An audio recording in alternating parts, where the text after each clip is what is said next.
نبی اسلام کے مبارک زمانے کے اندر ایک دفعہ ایک صحابی تھے، ان کے گھر سے چوری ہوئی، ان کی زرہ بھی، ان کا اسلحہ بھی اور کچھ راشن بھی کسی نے چوری کر لیا۔ انہوں نے جب اس کو ٹریس کیا، وہ راشن کی وہ بوری لیک تھی تو وہ راستے میں نشان بنتا گیا، وہ گرتے گئے دانے، تو وہ اس گھر تک پہنچ گئے۔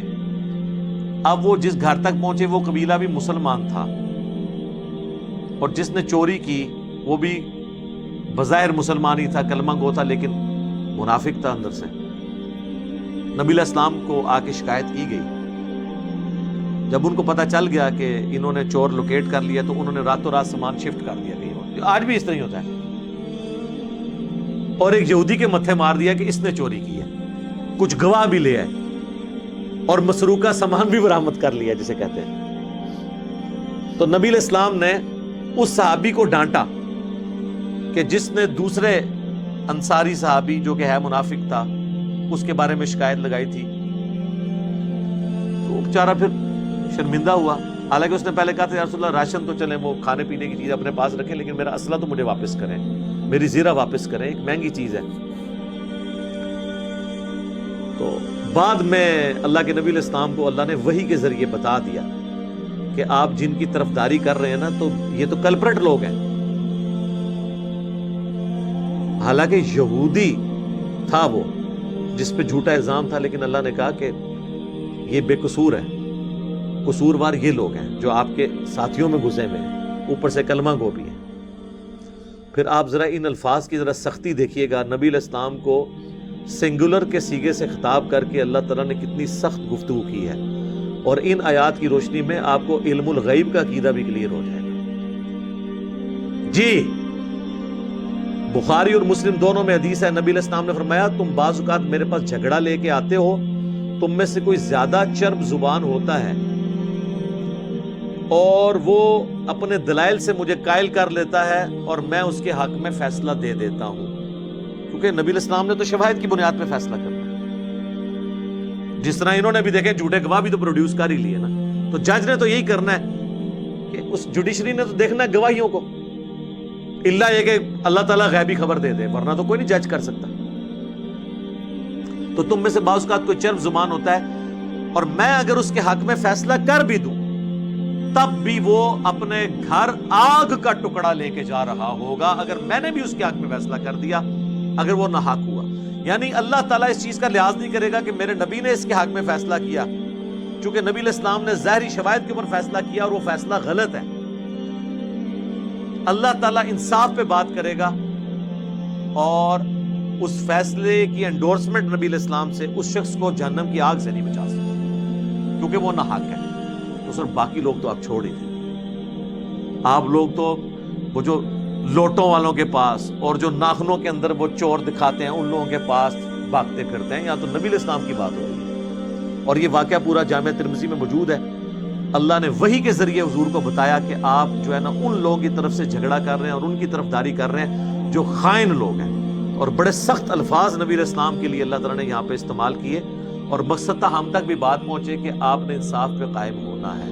حالانکہ نبی علیہ السلام کا قصور تو کوئی نہیں تھا، آپ تو شواہد کے اوپر فیصلہ کر رہے تھے، لیکن اللہ تعالیٰ نے نبی علیہ السلام کے ذریعے بیسیکلی ان لوگوں پہ غصہ نکالا کہ جو لوگ اوپر سے کلمہ گو تھے اور اندر سے کلمہ گو مسلمانوں کے لیے وہ وبال جان بنے ہوئے تھے۔ اب یہ پورے کانٹیکسٹ میں یہ آیات آپ کو سمجھ آئیں گی۔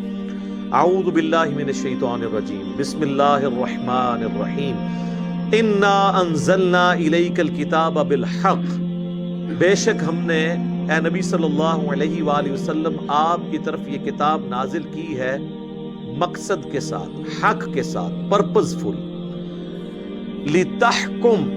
لتحکم بین الناس، تاکہ آپ فیصلہ کریں دونوں کے درمیان، بما اراک اللہ، جو دکھا دیا ہے اللہ نے آپ کو۔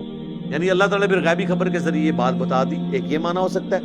دوسرا یہ ہے کہ اللہ تعالیٰ نے آپ کو قرآن کے ذریعے یہ سچائی کی اعلیٰ ترین منزل تک پہنچایا ہے، آپ نے انصاف کے ساتھ فیصلہ کرنا ہے۔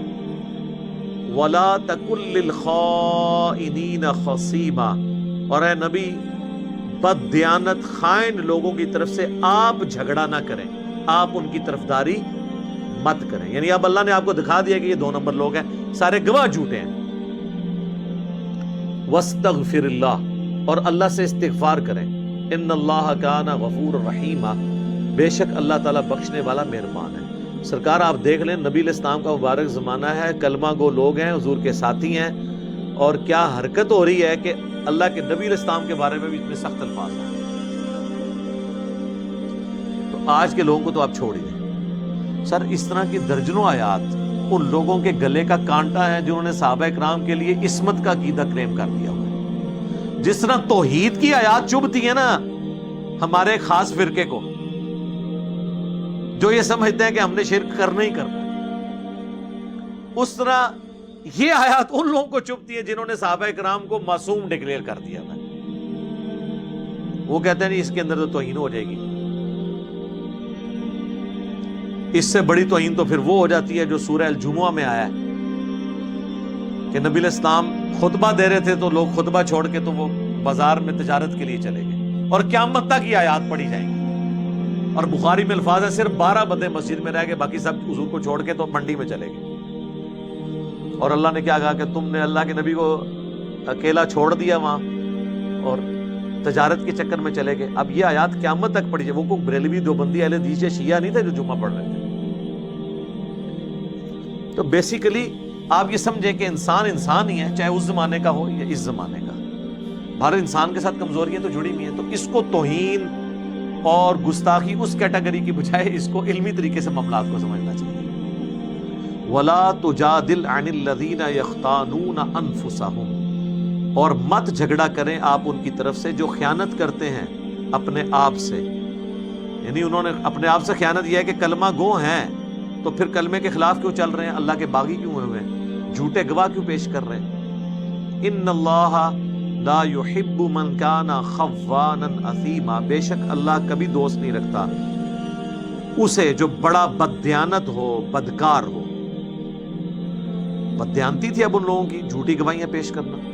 یستخفون من الناس، وہ چھپا سکتے ہیں لوگوں سے تو حق بات کو، ولا یستخفون من اللہ، لیکن اللہ سے تو کوئی بات نہیں چھپ سکتی. وَهُوَ مَعَهُمْ، وہ تو ان کے ساتھ اس وقت بھی ہوتا ہے، اذ یبیتون ما لا یرضی من القول، جب یہ لوگ راتوں کو ایسے مشورے آپس میں کر رہے ہوتے ہیں جو اللہ کو پسند نہیں ہے. یہ اسلام کے خلاف سازشیں کرتے ہیں، یا یہ لوگ اپنی دنیا کی لالچ میں رات کو پلاننگ کر رہے ہوتے ہیں کہ چوری تو فلاں نے کی تھی تو فلاں کے متھے لگا کے اسے بدنام کریں گے. تو اے نبی آپ کے تو علم میں نہیں، لیکن اللہ تو ان کو جان رہا ہوتا ہے یہ کیا حرکتیں کر رہے ہوتے ہیں. وَكَانَ اللَّهُ بِمَا يَعْمَلُونَ مُحِيطًا، اور اللہ تعالی گھیرے ہوئے ہے ان کے تمام اعمال کو، اللہ تعالیٰ کے علم میں ہے. ہَا أَنْتُمْ هَؤُلَاءِ جَادَلْتُمْ عَنْهُمْ فِي الْحَيَاةِ الدُّنْيَا، سنتے ہو تم وہ لوگ ہو کہ جھگڑتے ہو ان کی طرف سے دنیا کی زندگی میں. یعنی ان کے ظاہری کلمے کو دیکھ کے تو تم جھگڑ رہے ہو کہ یہ تو بڑے اچھے لوگ ہیں. فَمَن يُجَادِلُ اللَّهَ عَنْهُمْ يَوْمَ الْقِيَامَةِ، تو بتاؤ قیامت والے دن کون ان کی طرف سے جھگڑا کرے گا. اللہ کا کوئی رشتہ دار نہیں ہے. اللہ نے تو سامنے کی ڈگری نہیں دیکھنی، اللہ نے تو دیکھنا ہے حق بات کیا ہے. اَمَّن يَكُونُ عَلَيْهِمْ وَكِيلًا، یا کون ہوگا اس روز قیامت کے دن ان کی طرف سے وکالت کرنے والا. اب یونیورسل ٹروتھ آ رہا ہے اللہ کی طرف سے. وَمَن يَعْمَلْ سُوءًا أَوْ يَظْلِمْ نَفْسَهُ، جو کوئی برا کام کرے یا اپنی جان پر ظلم کرے، گناہ کا کام کرے، ثُمَّ يَسْتَغْفِرِ اللَّهُ، اس کے بعد اللہ سے معافی مانگ لے، يَجِدَ اللَّهَ غَفُورًا رَحِيمًا، تو وہ اللہ تعالیٰ کو بخشنے والا مہربان پائے گا اگر وہ توبہ کر لیتا ہے. وَمَن يَكْسِبْ إِثْمًا، اور جو کوئی گناہ کمائے، فَإِنَّمَا يَكْسِبُهُ عَلَى نَفْسِهِ، تو اس کے گناہ کا وبال بھی اسی کے اوپر ہوگا. یعنی کوئی کسی کی طرف سے بدلہ نہیں دے سکتا، ہر بندے نے اپنے کرتوت خود بھگتنے ہیں. وَكَانَ اللَّهُ عَلِيمًا حَكِيمًا، اور اللہ تعالیٰ علم والا اور حکمت والا ہے. فرشتوں نے نہ بھی حساب لکھا ہو، اللہ کے علم میں ہے کہ کس نے کیا کام کیے. وَمَن يَكْسِبْ خَطِيئَةً أَوْ إِثْمًا، اور جو شخص کمائے کوئی خطا یا گناہ، ثُمَّ يَرْمِ بِهِ، اور اس کے بعد پھر وہ تہمت لگائے، بَرِيئًا فَقَدِ احْتَمَلَ بُهْتَانًا وَإِثْمًا مُبِينًا، اس سے کسی بے گناہ شخص کے اوپر تہمت لگائے تو اس نے بہتان باندھا اور بہت بڑے گناہ کا بوجھ اپنے سر اٹھا لیا۔ اب یہ اس واقعے کی طرف اشارہ ہو رہا ہے۔